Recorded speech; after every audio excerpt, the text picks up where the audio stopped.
Welcome to Corner Cafe. About the things.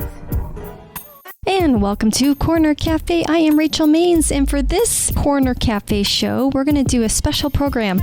I interviewed Ashley Carter. She's a member of the Crawford Media Group team, and she's also a National Guard member. Corner Cafe is brought to you by Influencers TV, and we'd like to focus on influencers, those who are a positive influence, and I can't think of anyone more influential than those who serve the United States of America. Enjoy the interview. Hey, Ashley. How's it going? It's great to have you here. I want to welcome you as one of the new team members with Crawford Media Group. You are one of the producers. How is that going so far? Doing really well. I really enjoy it. Well, one thing that's interesting about you, many things really, is that you are on the National Guard. And we were talking and I said, I'm pretty ignorant about the National Guard. And it's so interesting. And many of us don't know really what the National Guard is. Yeah, I actually just took my oath on Monday, so fairly newly minted member of the National Guard, but it's a family history, so. And that's fantastic. So your family members, how many family members are in the National Guard? My dad was in the National Guard. He went from active duty reserves to National Guard within his 26 years of service. Wow. So he was in the National Guard for most of my life. Wow. So obviously having a family history is one decision as to why you picked to be on the National Guard. But what are some other factors that you said, this is something I want to do? The National Guard really is a unique component of the U.S. Army. They are called weekend warriors. So you get your 1 weekend a month drill, 2 weeks out of the year training. And it really allows you to hold a civilian life as well as a soldier's life. So that was one of the big deciding factors is I don't have to move out of the state. I don't have to be an active duty military member. I can, continue to grow a civilian career as well as grow a military career. Yeah. And your civilian career is radio right now, producing. Yeah.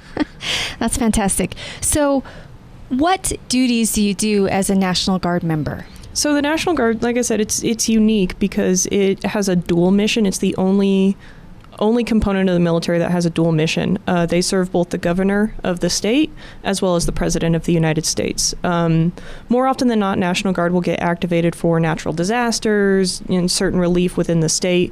They can be called on by the president to help out overseas, help out active duty components, but mostly they're on national disasters. I know Governor Polis actually just recently activated the National Guard either earlier this month or last month to help with the wildfires. So yeah, that's kind of what they work on mostly. So you have to be ready for a lot of different scenarios. What's the training look like? Training is, you're doing the same training as active duty. You have to go to basic training before you start. You have to get your individual training for whatever it's called MOS, whatever your MOS is, which is just your job. You have to do all the same training as them. You have to meet the same physical requirements. It's just, the only difference is you're only training once a month versus every single day. Yeah, so even like for wildfires, for example, there's some training with, all these different situations, correct? Mm-hmm. They have, fire training that you can do. I don't know if that's necessarily a National Guard job. Usually when the National Guard gets called in, it's mostly for relief, getting people out of houses, getting people to secure locations. They're not really the ones doing the main work of the firefighters. They're just there to support. Yeah, that's great. We need you guys. So far, what is your favorite aspect of being in the National Guard? Since I just started, I don't have anything mainly. I think the big thing is just it's really true that the military is a family. There's a camaraderie around everyone that's ever been in the military. I have it with anyone I've ever interacted with so far, where it's, oh, hey, we're all brothers and sisters now. So it's a pretty good aspect to have that. We were talking in the hallway here at Crawford Media Group and just learning so much and realizing my ignorance with the National Guard. What's some common misconceptions that you run into as you talk about this? There are, common misconceptions of, so the National Guard does everything that the reserves do. No. The reserves and National Guard, while they have similar training, 1 weekend a month, 2 weeks out of the year, the National Guard is the only one that serves that dual mission of state and nation. Everyone else, the reserves, the active duty, they only serve the nation. They only have the commander-in-chief as the president of the United States. Like I said, the National Guard has president of the United States and the governor of Colorado. Yeah, that's so interesting. While you were going through training, what was one of the harder aspects of the training? Meeting the weight requirement. It's like I said, you have to meet all the same requirements as active duty. So meeting height and weight is very important. And if you're not active beforehand, you have to get really active really quickly to meet their requirements. One of the harder requirements for me to meet right now is you have to complete a 2-mile run in about 13 minutes. Wow. Which is very difficult to do, but working pretty hard to try to get that done. Yeah, and then continuing to stay in that shape and the weight requirements, and continuing the skills of shooting a gun. Do you have to do regular gun training? There is regular gun training. They'll make sure that you can still qualify on whatever weapon you are assigned to carry. Basic training, everyone gets an M4. You qualify to shoot the M4, and then beyond that, they might say, oh, you need to qualify on this gun or this gun or this gun, and make sure that you can actually shoot these appropriately. Right. If someone is listening right now who would like to be part of the National Guard, what are some of their first steps? First steps would be to just contact a recruiter. Honestly, there are so many National Guard recruiters throughout the state of Colorado. And just talking to them, they're really, really good about letting you know exactly what you need to do, exactly what you would be looking at, and taking you through those step by step. My recruiter was absolutely wonderful, getting me to take my vocational battery test, getting me to take my medical tests and my physicals, and just kind of leading me through every step of the way and giving me the information that I needed. Yeah. Well, we all feel safer here at the office now with a National Guard member. So many skill sets that you need to know just because you could be activated anywhere. Now, as your family members are also part of the National Guard, would there be a chance for you guys to be deployed in the same area, or does it go by where you live? How does that work? Well, so none of my family is currently in. But if I were to have someone in an active duty regiment or a National Guard regiment, it really just depends on where our units go and how they might cross paths. There's a chance that they could cross paths. There's a chance that they couldn't because, my units are most likely going to be administrative, broadcasting, that kind of stuff. I may not ever interact with an artillery unit. So it really just kind of depends on where we get activated, where our paths might cross. Very interesting. And you have two bosses, if you will, the President of the United States and the Governor. Do you know how that dynamic works between the President and our Governor? It's really, it depends on what's needed. The Governor is our primary Commander-in-Chief, so he's going to be the one that sends us out for natural disasters, relief efforts, that kind of stuff. It could, we could get federal orders from the President. I was talking to my dad earlier, and he got federal orders after 9/11 to be at the airport. Every National Guard had federal orders to be at their airports after 9/11, but the Governor is the one that gave him orders to be down at Fort Carson to help out with some security there as the active duty units were being sent out to Iraq. So it really depends on what is needed at the time. More than likely, it'll be most orders coming from the Governor unless something happens or we're in wartime, at which point the President may issue some orders. Yeah. We've been lucky, if you will, if that's the right term to use. The wars that we've been fighting in have not been on our land. Yeah. Here in the United States, on United States soil.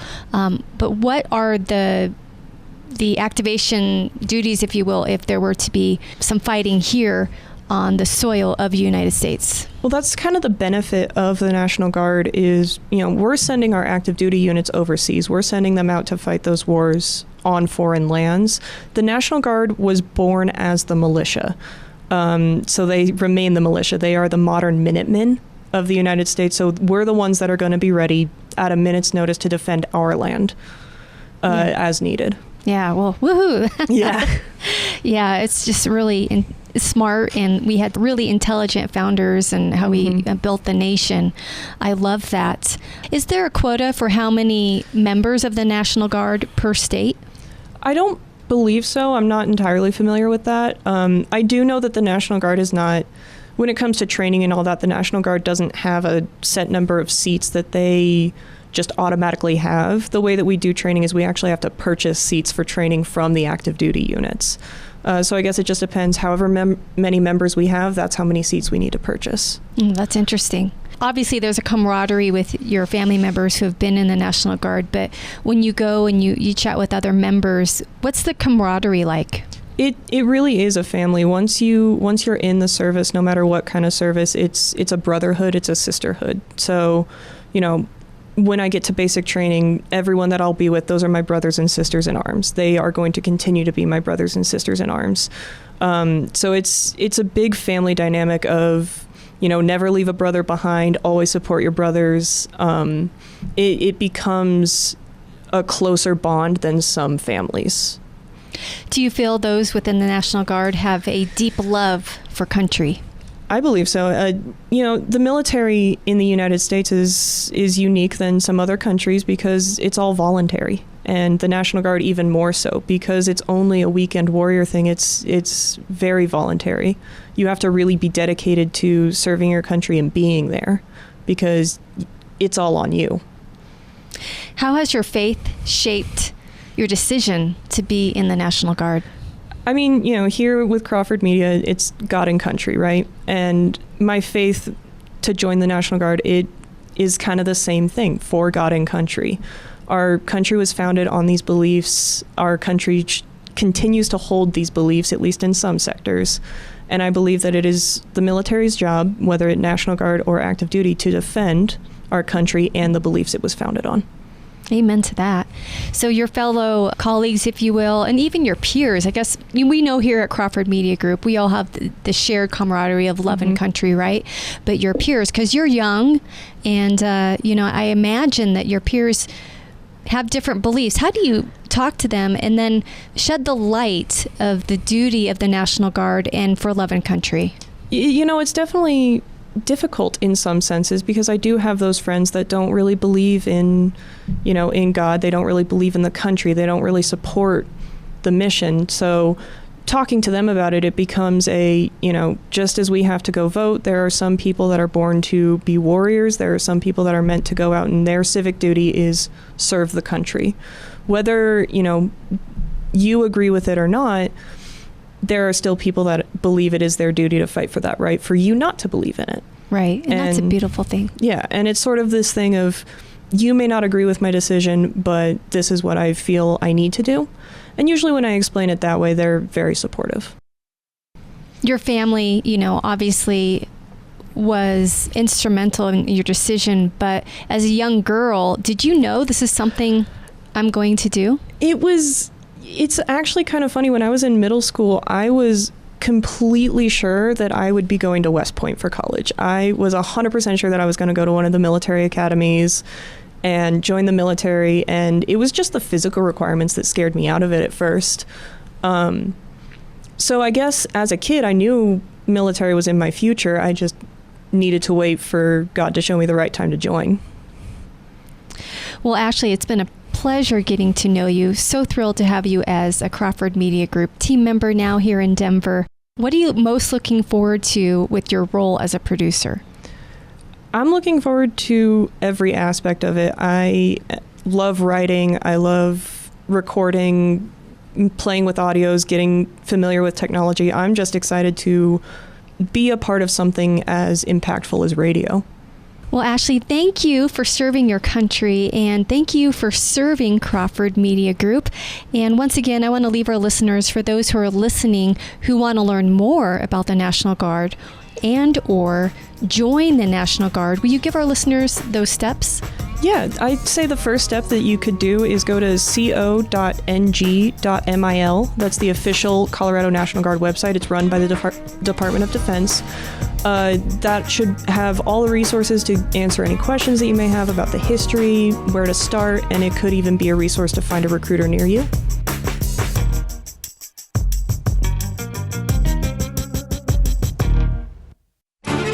It's voting season, and Crawford Media Group encourages you to use your right to make your vote count.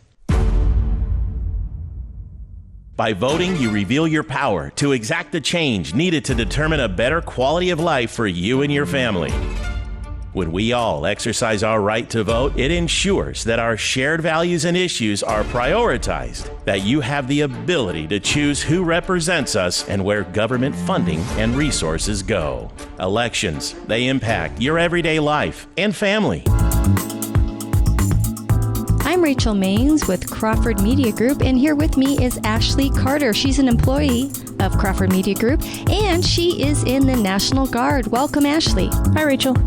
Great to have you back in studio, Ashley. We are just thrilled to have you as a team member here at Crawford Media Group and to learn more about what you do in the National Guard. So today we're going to talk about the history of the National Guard. Yeah. I don't know if you have anything specific, but we could at least start with the fact that the National Guard actually traces its birthday back to December 13th, 1636, which actually makes it the oldest component in the armed forces. That is amazing. I think most of the listeners wouldn't know that fact. I mean, it is quite fascinating how our United States was set up and then how the Army was set up. Mm-hmm. So the National Guard, was that kind of an inspiration for everything that follows? The National Guard, when it started, it was the Massachusetts Bay Militia. As we all know, Massachusetts was kind of the spearheader for the Revolution. So their militia was really kind of the one that started that conflict, getting all that going. The Army, led by George Washington, is different from the militias, but the militias did predate that Army as, the beginnings of fighting back against the Crown. That is very interesting. And you are a history buff, and you were raised to know history and to like history. For our listeners who didn't hear our interview prior to this, just explain why you got into the National Guard. I mean, it started with just an idea of, let me talk to a recruiter, see how this will go, see what information I can get.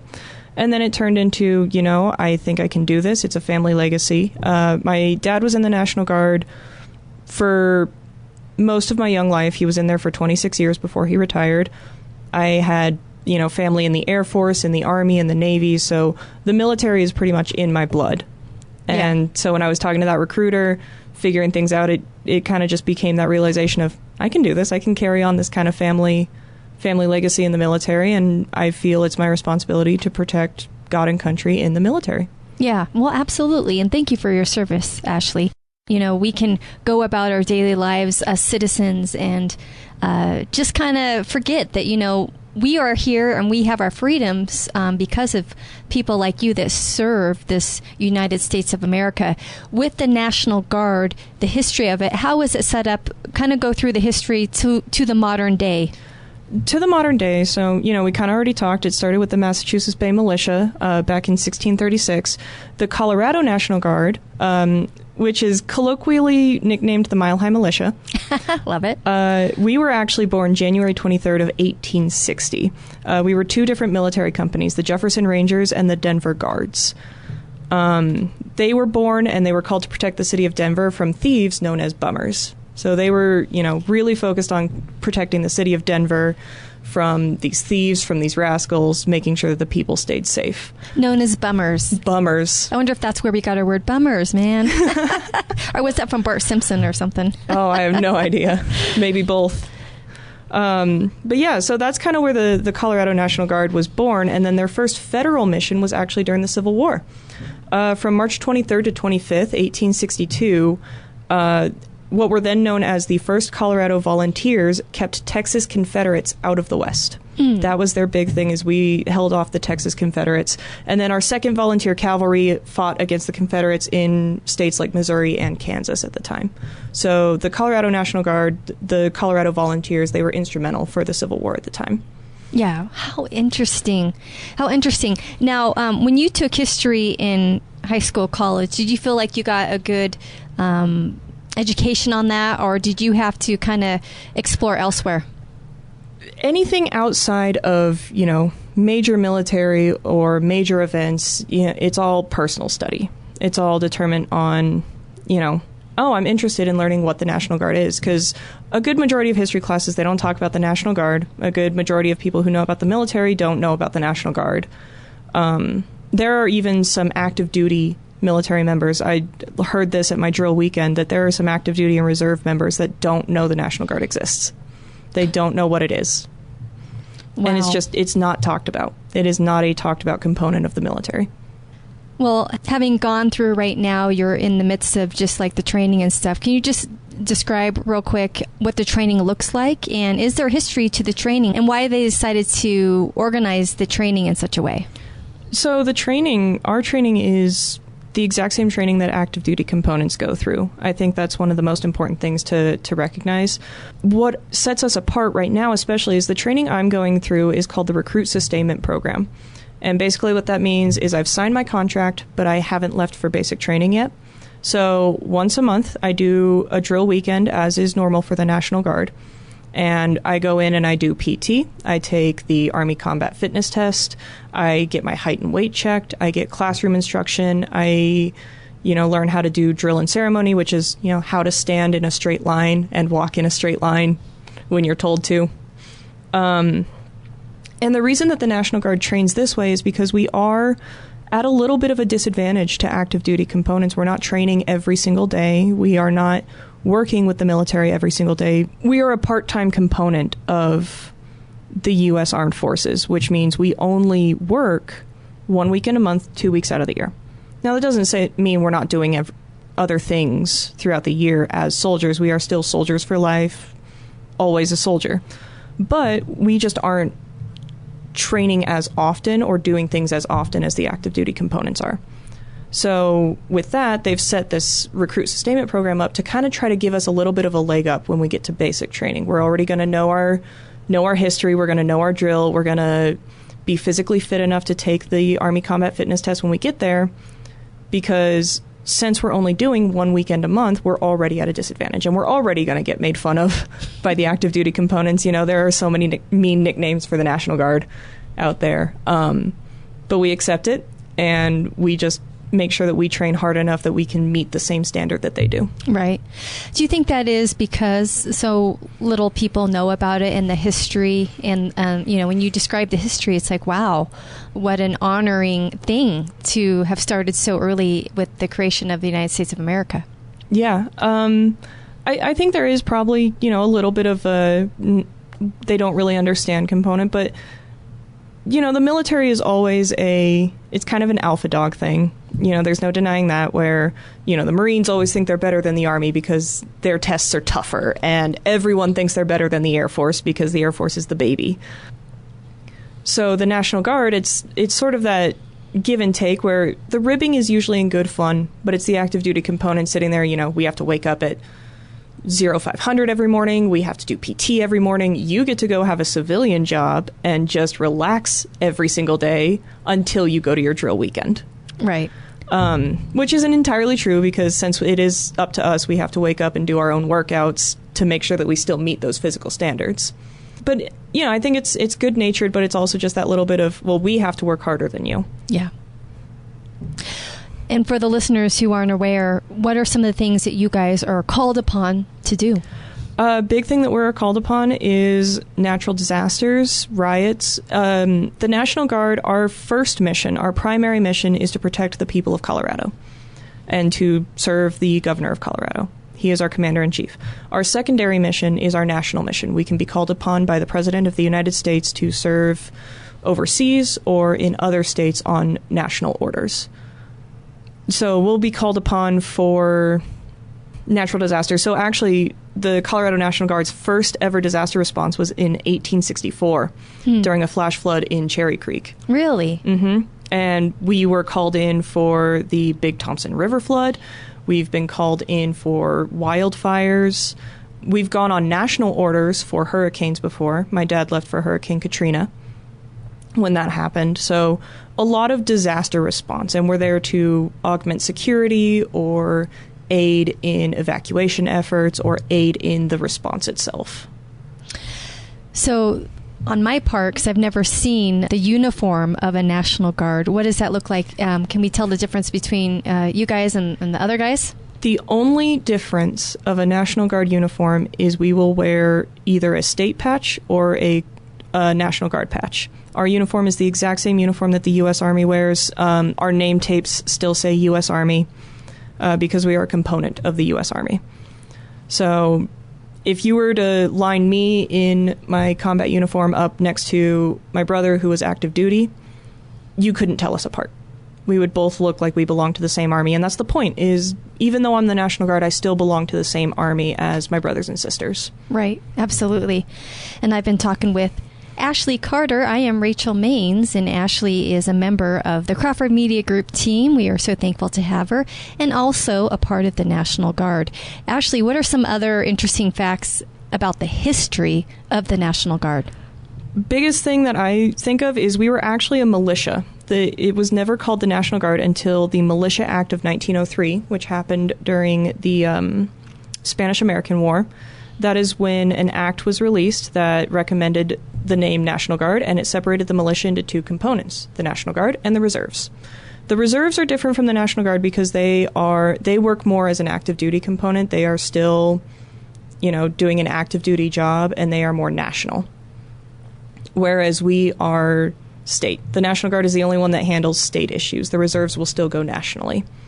So the Militia Act of 1903 separated the militia into those two parts, and it's been that way ever since. Colorado National Guard was active in fighting in both World War I in France and in World War II in both the Pacific and the European theaters, and some of our units were called back for the Korean and Vietnam War. So even though the National Guard focuses on state primarily, we are still called upon to defend our nation when needs arise.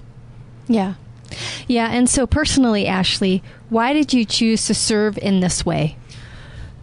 For me, the National Guard was the best option for me because I have a family here that I don't want to move away from. My husband and I are very happy in our home with our parents, and we'd like to start a family here in Colorado eventually. Active duty, when you get out of basic training and all that, you get assigned a base, and they just kind of tell you, hey, guess what? You're moving to California, or you're moving to Oregon. I didn't really want to be told where to move and where to go. At the same time, I had just started this job here at the Crawford Media Group, and I didn't want to give this up. This was something that I really wanted to do, something that I felt I was called to work on. And the National Guard offers me the opportunity to be a soldier, but also hold a civilian career as well. Right. So that was a big, big aspect for me. Would the National Guard ever call upon the skills that you're learning here in radio to help the National Guard? Quite possibly. The National Guard actually has a public affairs office, and they do TV, radio, journalism. If I were to be in that office, they would potentially call me to, hey, we need you to go to Fort Moore, Georgia, and record a couple of jumps for the jump school, or hey, we're going to send you over to Germany to record our base there.